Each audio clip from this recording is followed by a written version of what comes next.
This is James Lupton, delighted to be joined with Andrew Moloney. Andrew, how are you, mate? Yeah, really good, mate. Thanks for having me. No worries at all. It's a pleasure having you on. Um, victory, victorious recently. Judy Flores, nice for you to bounce back with a win at home as well in Australia. How good was it for you to almost get rid of the demons, I suppose, from your last loss? Yeah, that's exactly what it was, really. I'd only had the one fight for the year, being a knockout loss for the world title. Um, I was just determined to fight again this year to put that behind me and to set up, a big 2024. So yeah, really grateful that I was able to do that. Um, Top rank my promoter and obviously my management team, Dragonfire, worked with an Australian promoter, Will Tomlinson, a wild fighter, and yeah, he put on a great show that I headlined, and yeah, got me a really good opponent, Judy Flores, who was rated top 15 in the WBA and WBO, and yeah, finished the year with a really good win, and that'll push me forward and into big fights in 2024. So yeah, really happy about that, and then really happy that I feel like I can now put that last fight behind me and move forward with my career. Was it also good to get the 10 rounds in as well? Um, yeah, I think it was more so probably you know um, after a knockout loss, some fighters, can be damaged from that. And I had a really good training camp, had plenty of hard sparring, but you never really know until you get in there with the small gloves on, how things are going to be. And he was a heavy-handed Filipino, and I got hit a few times throughout the fight, and took them really well. Wasn't hurt at all or dazed. So that was really good. The 10 rounds, going into the 10th round, I remember getting off my stool and I felt like it was round one. I felt so fit. I worked really hard for that fight, and yeah, it just excites me for what I can do next year. So I'm really excited about 2024. Just really intrigued to sort of go on your answer there, Andrew. And you mentioned about obviously after the Nakatani loss, it was a devastating knockout for you to get back in the ring. Was there ever any doubts or worries creep into your mindset heading into this fight that actually could it happen again? Is your chin as durable as it once was? Things like that. Are those worries creep into your mindset when you're going into this fight? Yeah, I mean, 100%. And I think any fighter that's coming off a knockout loss that says they don't would be lying. Yeah, like I had a really good training camp and I was confident for the fight. But yeah, there's always those little, concerns that pop into your head. As I said, sparring is very different to when you have a fight with those small 8 ounce gloves on.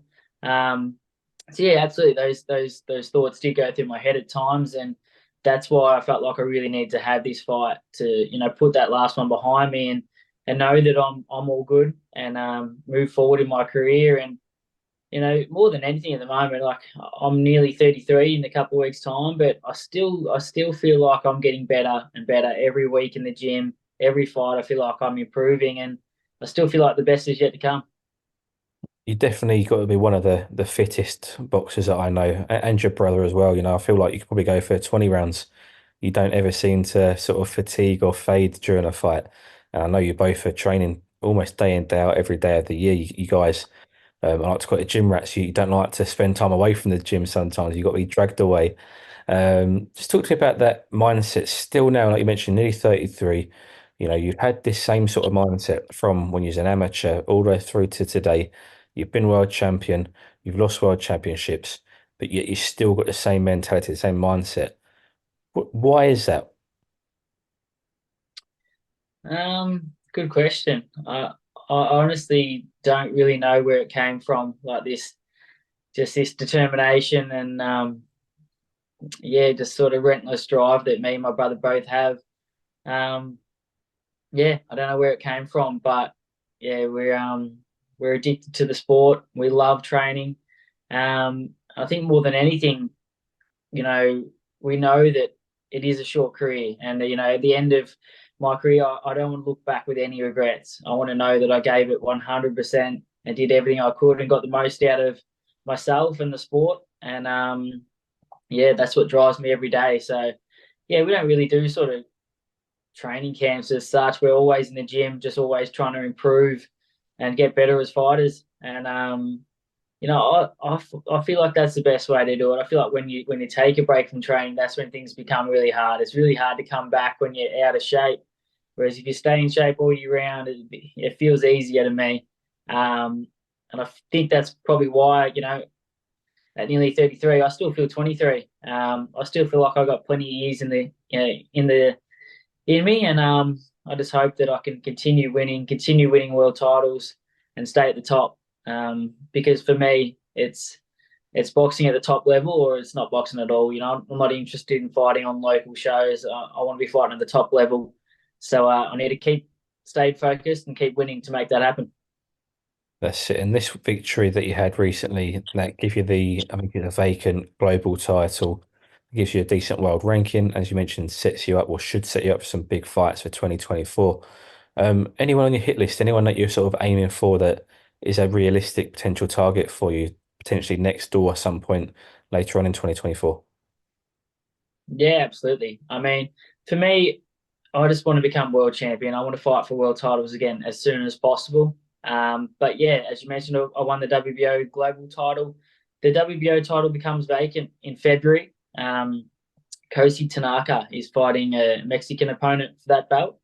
Um, we actually had that Mexican opponent locked in for this fight last weekend, but he obviously got news that he could be fighting for the vacant title, so he then pulled out of the fight. Um, but I expect Kosi Tanaka to win that fight relatively easy in February and become WBO world champion. And Tanaka is definitely the fight I want.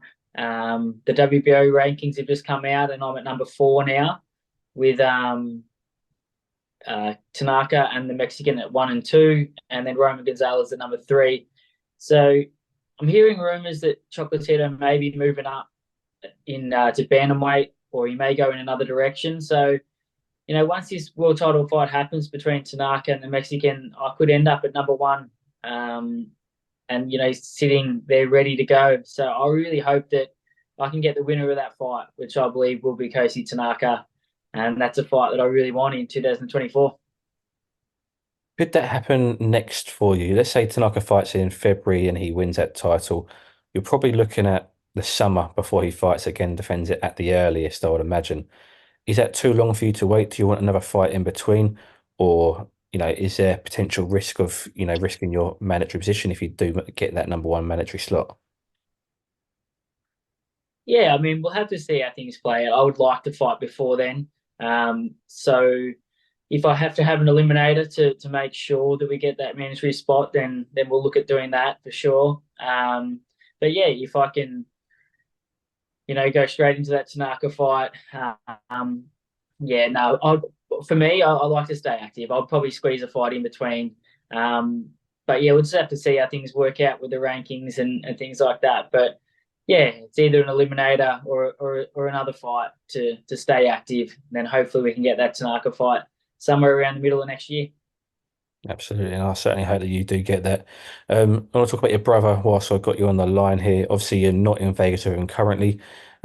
He's training out there. He's obviously fighting in Canada on the undercard of Better Beer versus Callum Smith. Correct me if I'm wrong. Saul Sanchez, he's fighting. Yeah, that's correct. Yeah. And obviously, his first world title defense. I know he's very excited for this fight. And like I mentioned, he's just going out to Vegas to carry on with his camp out there. I'm assuming it's to adjust to the time difference, etc. How's he been looking so far in the gym out in Australia? Yeah, yeah, really good. He's been in the gym for a long time now. As I said, we're always training, and yeah, he's looking really good. I think he's gone to another level now that he's world champion. Um, yeah, and I'm just really looking forward to this for him. He's making all the sacrifices needed. He's going to miss Christmas with his family, miss New Year's, miss our birthday. Out there in camp in Vegas at the moment. And then, yeah, I'll go out there and join him and the team the week before the fight, and head over to Canada and watch him retain that world title, and I believe put on a really good performance. And set up a massive year for him next year as well, which hopefully we'll see him unify titles. You mentioned you feel like the level's gone up with him since he's become world champion. Do you see that? Have you seen a change in his maybe his mindset, his mentality, his work ethic? Like I know it wasn't poor to begin with, but have you seen, like you mentioned, another level to Jason there? Yeah, I think so. I believe just watching him in the gym and watching him sparring other people. I think now, he knows that he's world champion and he's the best in the world at that weight. And when he gets in the ring with someone else, there's that confidence and you can see that class about him. Yeah, I think he's gone to another level, and I think we'll see that in this fight. In terms of Jason, I know he always sort of looked up to you. You as his sort of inspiration when you was world champion. He obviously took a few attempts at the world title. I think he got in his third attempt at capturing and winning that world title. Now that he's in the position that you were in and you were in the position he was in, do you now look to Jason for that extra bit of motivation and inspiration as the world champion at the pair? Yeah, absolutely. I mean, Jason, I believe, has always been an incredible fighter. Yeah, he's very very good at what he does, and I definitely learn from him every day. And he helps me a lot. He's got a very good boxing brain. He helps me a lot with my fights and in my training camps. He's always in my corner for my fights when he can be, and yeah, he's a big sort of I suppose a role model for me. He's only a minute older, but I do take a lot from him, and I really expect his opinion and advice. Um, yeah, he's a very, very good fighter. And I think, us having each other has really played a huge part in, us getting to the level that we have. We've learned a lot from each other over the years and also pushed each other to get better and better because we're very competitive with each other. Um, so we're always trying to outdo each other, but these days we're also trying to help each other as well. So it works really well. That's why I was just determined to get out there for his fight and make sure I'm there to watch him retain this title and be in his corner on fight night. Come on to my next question quite nice there, Andrew. You mentioned about learning from Jason. Obviously, you've both trained alongside each other all your lives. You mentioned from amateur days all the way through to pros, and you mentioned that you learn from him. Can you still learn from Jason and vice versa, him from you, even though you've been learning from each other for the last 32 years?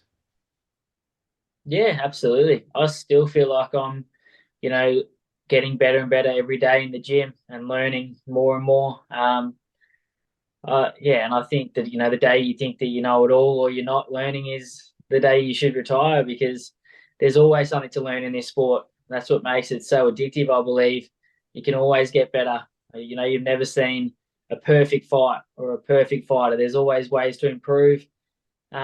And yeah, I still feel like the best is yet to come for both of us. I still feel like we're improving as fighters day in, day out. And yeah, I think next year is going to be a real breakout year for both of us where hopefully we have finally accomplished this goal and I can join him as world champions and both be world champions at the same time.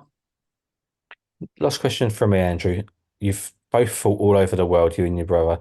Mentioned that Jason's fighting in Canada very soon. You fought in Vegas, America, obviously Australia. Is there anywhere that you've not fought that you would really like to fight that maybe on your bucket list to go and fight? Potentially, let's say Japan, New Year's Eve, something like that, big occasion. Is there anything like that on your agenda? Yeah, yeah, you guessed it there. I've always wanted to fight in Japan. I've always wanted to even go to Japan as well. Um, Jason went out there this year for a training camp, and I didn't go, and he loved it. And yeah, I really want to get over there. I'd love to fight in Japan. New Year's card would be amazing, but hopefully it'll be before then. I'd love to fight Tanaka out there in Japan sometime mid next year. So hopefully we can make that happen. Japan's definitely on the bucket list, and then next to that, it's probably Madison Square Garden. I know I've fought in America and in Vegas quite a few times, but Madison Square Garden's definitely on the bucket list. And then a huge stadium in Australia, the MCG here in Melbourne, is fits over 100,000 people. That's on the bucket list as well. So those three are the ones I need to knock off before it's all done. Just in terms of that, you mentioned a Tanaka fight in Japan, hopefully mid next year. When you, if the fight gets talked about, it comes to negotiations. Obviously, we know he will be the champion at this point anyway, so he will get probably home advantage. Even if it's vice versa, the other way around, and you as the champion, would you still want to push for that fight in Japan because that is something that you want? Are you not that you're not bothered about the home advantage or the home fans being there, but do you just want to experience the most that you can out of this career? Oh, I mean, ideally, you always want to fight at home in Australia. I'd love to fight here, but um, I don't have any problems going to Japan. And yeah, I'd love to see the country. So, if that's what I need to do to get that fight, then absolutely I'd jump at it. Certainly wouldn't stop me or hold me back. And yeah, I'd definitely be excited about the fact of going to Japan and seeing the place. And going to a champion's backyard and taking that title off them is, also adds to it as well. So yeah, definitely up for doing that. What is it about the New Year's Eve cards in Japan, especially at the lighter weights around your weight, that make it so special? Because it's for me a highlight of the boxing calendar. Yeah, yeah, I really like it too. I mean, it would suck having to not be able. You'd have to be training and you wouldn't be able to eat over Christmas and all that sort of stuff. But it'd be a good way to finish the year and a good way to celebrate New Year's as well. With the world title around your waist, that's for sure. But yeah, I don't know what it is, but I really like it. I wish they do it in other countries as well. Because I've been tuning in the last few years, obviously with my eyes set on Ioka. Um, he seems to be the one that always headlines those shows, and is again this year. That was a fight that we chased for quite a while before he vacated the belt. So yeah, I'll be tuning in again this year, no doubt. But yeah, would love to fight there one day on New Year's, and headline the show myself for sure. Definitely. What one more fight? This will be the final question. Now, just going off that last answer, you mentioned about sacrificing Christmas and exactly what your brother's doing at the moment, sacrificing Christmas, New Year's, and your birthday. What's the biggest sacrifice you've ever made in your career? Oh, so many. Probably I would say probably the biggest one was moving state, moving away from all our family and friends here in Melbourne, where I am at the moment. But I live now on the Gold Coast, and we moved there 7 years ago to train with our trainer, Angelo Hyder. Packed our bags, didn't even know really where we were going. He was living in Coogin or near Kingscliff, and he said that's where I am, and we packed our bags and moved there without even really seeing the place. And yeah, we obviously lived there 7 years now, away from all our family and friends.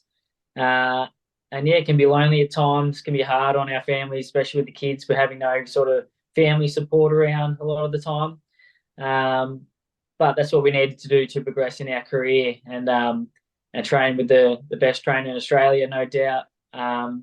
So yeah, we packed our bags and moved without any hesitation. And yeah, that was a pretty big move for not only myself and Jason, but also our partners. So yeah, that was a big move. But looking back, the best thing we did in our careers. Fantastic. Well, Andrew, I want to thank you again for your time and always giving us your time. It really is appreciated. And 2024, hopefully we get that big fight in Japan. Hope so. Hope so. And thanks for having me on, mate. And hope you have a great Christmas and New Year. Thank you very much. You too, Andrew.